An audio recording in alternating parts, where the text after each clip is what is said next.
Bonjour à toutes et à tous les amis, c'est Tancraft. Je suis heureux de vous retrouver aujourd'hui sur un tout nouvel épisode, le 12e épisode sur Cities Skylines. Une fois n'est pas coutume, on reprend avec notre petite vidéo d'introduction, notre petite cinématique. Et comme vous pouvez le voir, nous avons une vue sur le premier échangeur que nous avions fait lors du précédent épisode, au tout début. On continue avec un visuel sur l'autoroute qu'on avait fait de manière globale, hein, un tracé plutôt global et large, voilà, pour amener justement au centre de traitement des eaux qui était finalement le principal objectif lors du dernier épisode. On termine sur un petit interchangeur juste tout petit pour justement accéder à ce fameux on va dire périmètre, donc ce périmètre de sécurité, hein, qui est bien entouré par des fences d'ailleurs, mais en tout cas on retrouve la station d'épuration séparée en deux parties. Une partie à gauche qui va être plutôt bassin et traitement des eaux, donc voilà, avec trois bassins qu'on a sur le bas gauche de la vidéo, on va dire actifs, et trois autres bassins un peu inactifs du coup, et du coup desséchés et plein de feuilles et de tôles grasses, on va appeler ça comme ça. On retrouve les principaux services de déchets et de pompiers, bien sûr, pour encadrer tout ce territoire. On retrouve des bureaux sur la pointe de ce territoire. Et on finit par la partie est du complexe, où justement cette partie-là se concentre purement sur du stockage, le stockage de l'eau pour tout le territoire de Freetown, et non pas seulement juste pour le downtown, mais vraiment pour toute la carte. On termine par une vue rapide sur les bureaux avant d'avoir une vue globale du complexe, qui je trouve somme toute n'est pas mal du tout. Ok. Et comme je vous l'avais dit, donc on avait terminé la station d'épuration. Et l'autre objectif qu'on s'était fixé, c'était notre fameuse industrie forestière. Et en fait, ce qui va se passer, c'est que l'industrie forestière, je pense que je vais la faire ici. Et dans un premier temps, je pense que on va tout simplement enlever toute la partie jaune là que vous avez juste là. Je crois que c'est la terre fertile, voilà. On va enlever toute la partie jaune, parce que concrètement, celle-ci ne m'intéresse pas du tout. Et donc, on va décomposer l'épisode actuel en deux parties. Dans un premier temps, on va faire, et bien sûr, un nouvel petit échangeur comme ceci. Comme on va le voir juste là, ça va être assez basique, vous allez voir, c'est plutôt sympa, je trouve. Une sorte de petite intersection plutôt sympa, juste qui va nous permettre d'accéder finalement à cette station, à cette industrie forestière. Pour cette industrie forestière, qu'est-ce que je vais vouloir poser? Eh bien, ça va être simple. On va avoir une structure ferroviaire avec une gare de marchandises, comme ceci. Alors, peut-être que je vais voir pour remonter un peu les rails un peu plus tôt, de préférence. On va avoir aussi toute la chaîne de bois. Et j'entends par là, on va aller de la production, donc des champs et vergers, jusqu'à la production de, il me semble que c'était la production de bois et de papier. Donc on va aller jusqu'aux grosses usines, et du coup on va décomposer. On va essayer de décomposer tout ce secteur-là en plusieurs parties. Donc c'est-à-dire, je vais essayer de concentrer tout ce qui est stockage de bois et petite usine du côté des rails. On va peut-être mettre ici tout ce qui est papeterie, vous voyez, donc transformation du bois en matière première transformée ou plus ou moins avancée de ce côté là, je pense, avec peut-être un accès avec péage, sur justement toute cette partie de transformation du bois. On aura une National Road qui va permettre de longer comme ça pour aller jusqu'à la gare, de marchandises, hein, une gare de marchandises. Et puis bon, on aura plein de champs, plein de vergers, tout ici. Et en fait, j'ai envie de partir sur un seul type d'arbre. Et on verra ensemble, je pense, quel type d'arbre on prendra. parce que je vais vous expliquer dans City Skylines tout ce qui est champs, vergers, donc tout ce qui est industrie un petit peu modulaire, ce sont que des champs carrés. Et ça, je trouve ça complètement débile en fait. Mais du coup, on a la possibilité, avec tout ce qui est industrie forestière, de rajouter, on va dire, des formes un peu plus parlantes. On va dire ça comme ça. Voilà, donc j'ai décidé de concentrer mon activité de ce côté-là. Donc, grosse industrie forestière, ça va nous permettre de déstabiliser un peu, de déstabiliser tout le trafic qu'il y a de ce côté-là, parce que du coup, on aura pas mal déjà, on aura du trafic ferroviaire, mais en plus, on aura du trafic de fret qui va se déporter un petit peu par ici. Alors, forcément, au bout d'un moment, je serai obligé de couper, de recoller finalement ces deux autoroutes-là, parce que qui dit industrie dit aussi production de biens. Et je vous l'ai pas montré, alors peut-être que je vous l'ai montré, mais je ne sais plus. J'ai posé ma première usine de meubles ici. Et l'usine de meubles, c'est quoi? C'est du bois raboté et c'est du papier. Concrètement, ce sont les matières premières transformées de l'industrie forestière. Donc concrètement, on a l'usine de meubles qui est là. Alors, je me pose la question, est-ce qu'il faut la changer de place? Est-ce que... Bon, je sais pas. Donc, concrètement, si on fait une intersection là qui arrive sur l'avenue centrale, on aura tous les camions de l'industrie forestière, finalement, qui vont venir ici pour déposer le bois raboté et le papier. Donc, voilà un petit peu, concrètement, je pense, les objectifs de cet épisode. Et alors, ce qui va se passer, c'est que je pense qu'on va faire 2 timelapses comme d'habitude. Peut-être les timelapses précédents, bon, de la station d'épuration, c'était vraiment très rapide. Parce qu'en fait, ce qui s'est passé, c'est que j'étais sur une durée d'enregistrement d'1h40 à peu près. J'ai dû condenser mes 2 timelapses, donc de la première intersection qui est celle-ci, de la deuxième intersection et de la station d'épuration, en quasiment 35 minutes. Donc concrètement, j'ai dû faire mes timelapses en x6, me semble, x5 et x6.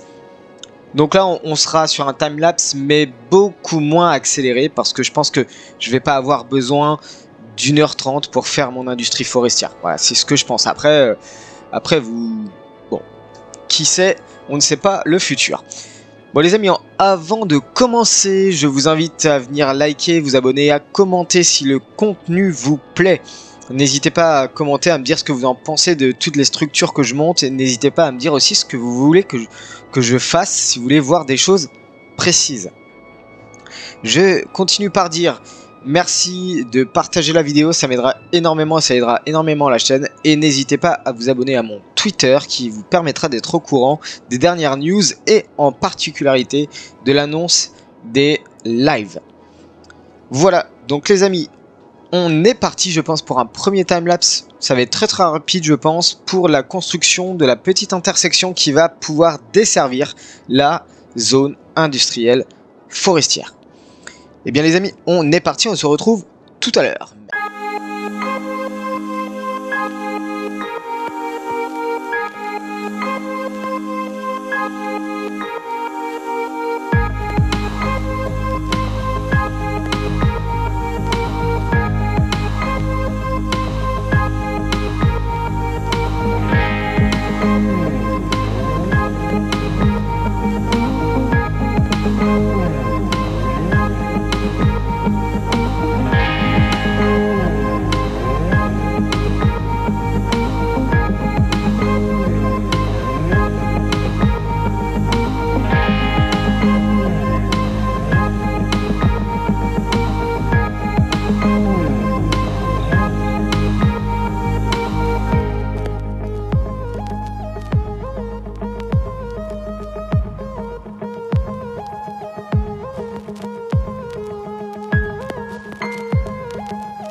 Et les amis, nous voici de retour après un très bref instant concernant l'intersection pour accéder à la partie industrielle forestière. Donc voilà un petit peu ce que j'ai fait, c'est que j'ai fait pas mal de modifs en termes de terraformation. J'ai abaissé le terrain à un certain niveau, donc concrètement on a pas mal de niveaux. Alors ouais, je vous dis on a pas mal de niveaux, mais en fait on a encore des différences. Hop, comme ceci par exemple. Ici voilà, on a à peu près le même niveau. Peut-être que là je vais faire éventuellement un décalage comme ceci. Ici comme ça on a quelque chose de bien croisé. J'adoucis juste sur le bout. Voilà. Très bref, très bref. Hop, comme ceci. Ok, voilà un petit peu ce que ça donne en termes d'intersection. C'est-à-dire que... Et j'ai juste oublié de faire quelque chose. Je vais repasser en deux voies ici. Voilà, concrètement, hop. On a des petites intersections qui nous permettent très rapide les intersections. Alors, je sais plus le nom de cette intersection, mais concrètement, pour sortir, eh bien vous sortez là. Mais par contre, si vous voulez prendre dans l'autre sens, bon, il faut venir faire le tour du rond-point. Ça existe pas mal ce genre d'intersection là. Ou alors soit c'est des carrefours, soit c'est des ronds-points, mais en tout cas voilà, vous avez de part et d'autre deux voies, une entrée et une sortie qui vous permettent d'accéder à la zone industrielle forestière. Si vous venez là, que vous voulez aller dans la zone industrielle, vous sortez là, vous prenez le rond-point, vous faites le tour comme ça, et ici vous arrivez et vous pouvez accéder à la zone forestière comme vous souhaitez. Voilà concrètement un petit peu ce que je peux vous dire. Alors une chose par contre que je vais faire en live avec vous, c'est le fonctionnement de notre contrôleur. Donc on va passer sur 20 en taille de nœud. Donc CTRL N, hein, je le rappelle, en raccourci pour activer le node controller. On passe sur 20 en taille de nœud. Attention, je ne suis pas sur le node controller renewal, je suis bien sur le node controller tout court. On est parti pour faire un décalage de ces routes là. Alors on va faire dans ce sens là. Attendez, je suis en train de voir. Oui, c'est bien dans ce sens là.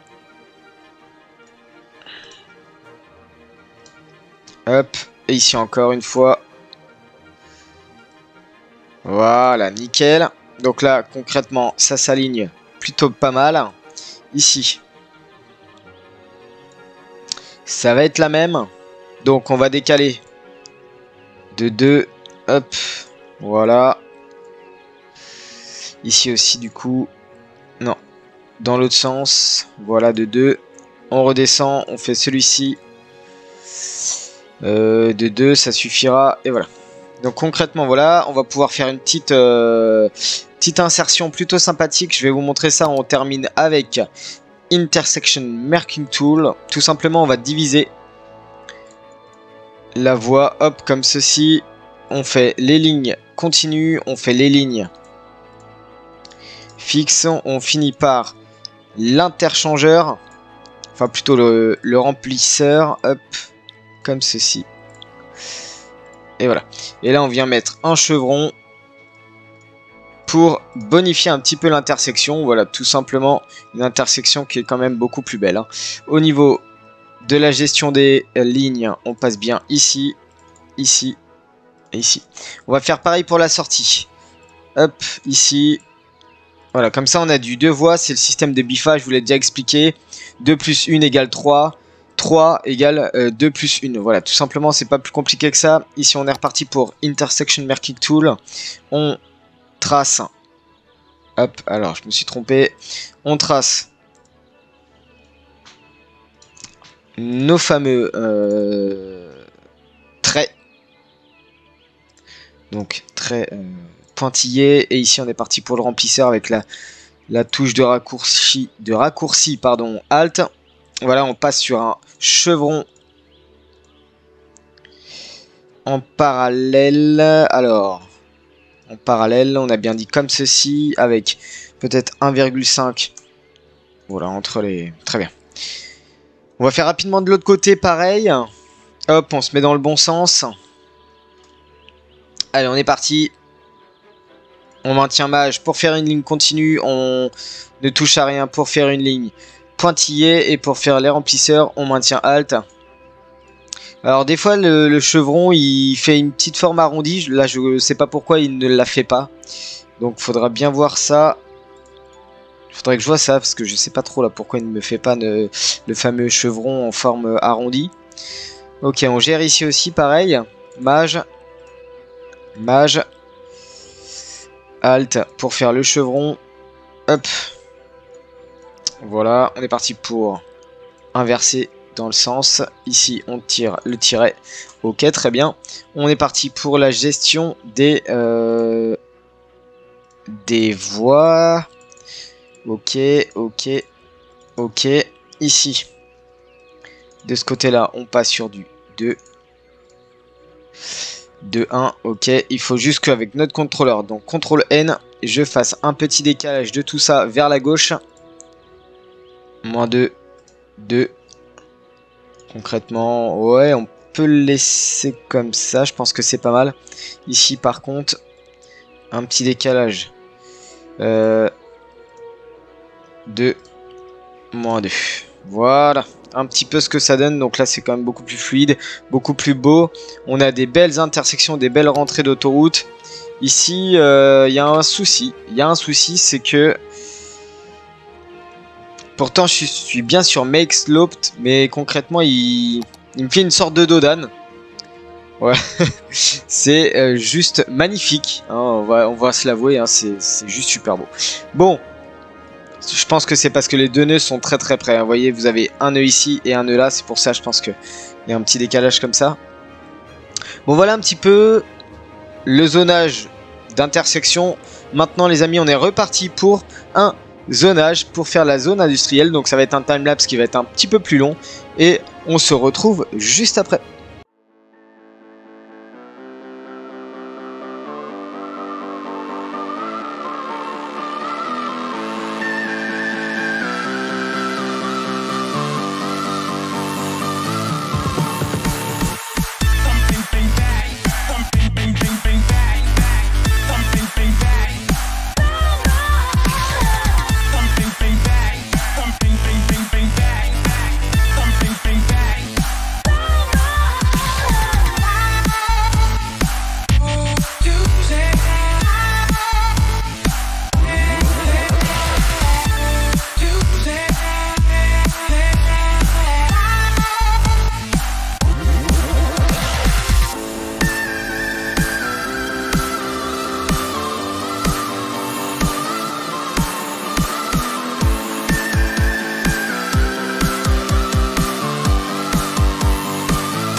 Et les amis, nous voici de retour. Et en fait, il s'avère que ça m'a quand même pris 1h30 à faire tout ça. Donc on est de nouveau sur 1h30. Donc je suis désolé, mais le timelapse sera vraiment très accéléré en x6, je pense, pour permettre de vous donner un épisode à peu près de 30 à 35 minutes. Si je fais rapidement le tour, donc on a concrètement le rond-point, le fameux rond-point qu'on a en sortie d'autoroute. On arrive ici même, juste à l'entrée sur la cabane de foresterie principale. Ensuite, on a les quartiers des ouvriers qui sont juste sur la droite. On a des parkings bien sûr pour les voitures donc de nos artisans.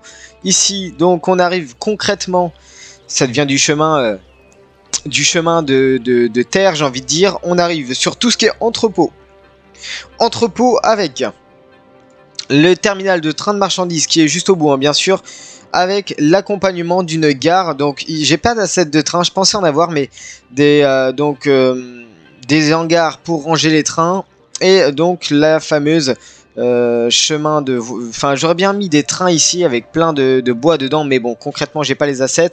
On a tous les bâtiments de stockage, donc bâtiments d'entretien, on a les bâtiments, les entrepôts, on a les différentes petites usines de transformation de ce côté-là, avec un petit stockage que j'ai fait manuellement ici même, avec des planches de bois. J'ai réutilisé des assets, des